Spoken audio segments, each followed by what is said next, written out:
एक गरीब मोची गोपाल और एक धनी व्यापारी घनश्याम दोनों पड़ोसी थे। गोपाल के घर में ही जूते चप्पल सीने की छोटी सी दुकान थी।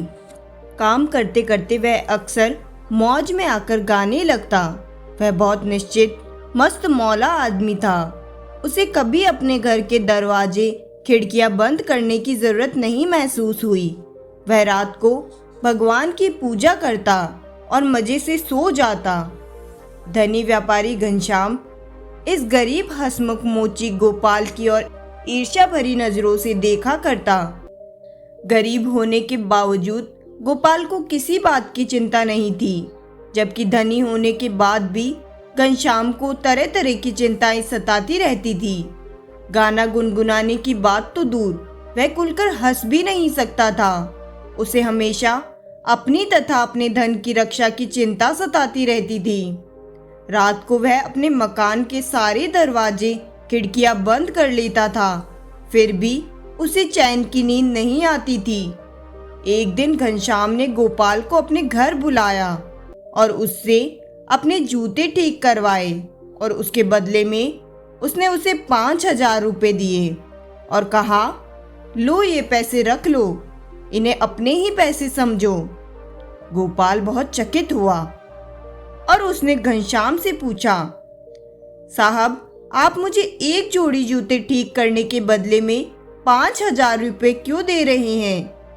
फिर घनश्याम ने कहा, बस ऐसे ही। तुम मेरे पड़ोसी हो ना, इन पैसों को मुझे लौटाने की जरूरत नहीं है। इतने पैसे देखकर गोपाल को पहले तो बड़ी खुशी हुई, पर जल्दी ही इन पैसों ने उसकी शांत और निश्चिंत जीवन में उथल पुथल पैदा कर दी। पैसे पाने पर जीवन में पहली बार उसने अपने घर का दरवाजा और खिड़कियां बंद कर उनमें चटकनी लगाई, यह देखने के लिए कि पैसे सुरक्षित है या नहीं।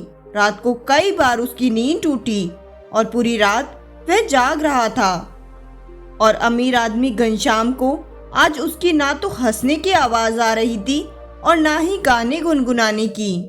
दूसरे दिन सवेरे गरीब मोची अपनी धनी पड़ोसी के घर पहुंचा।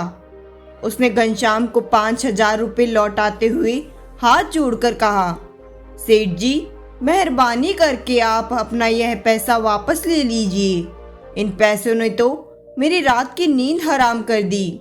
मैं हंसना गाना सब भूल गया। इसके बाद घनश्याम को भी समझ में आ गया कि उस गरीब मोची की खुशी का क्या कारण था और क्यों घनश्याम स्वयं हमेशा दुखी और चिंतित रहता था। इस कहानी से यही शिक्षा मिलती है कि चाहे हम जिंदगी में कितने भी पैसे कमा लें, पर पैसे से हर प्रकार की खुशी प्राप्त नहीं की जा सकती। इसलिए पैसे के पीछे भागना बंद करें और अपने जीवन को हंसी खुशी जिए।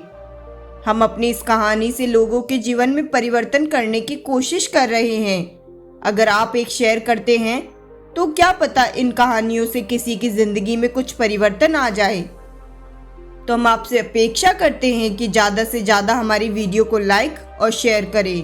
और अगर आप हमारे चैनल पर नए हो तो चैनल को सब्सक्राइब करना ना भूलें। धन्यवाद।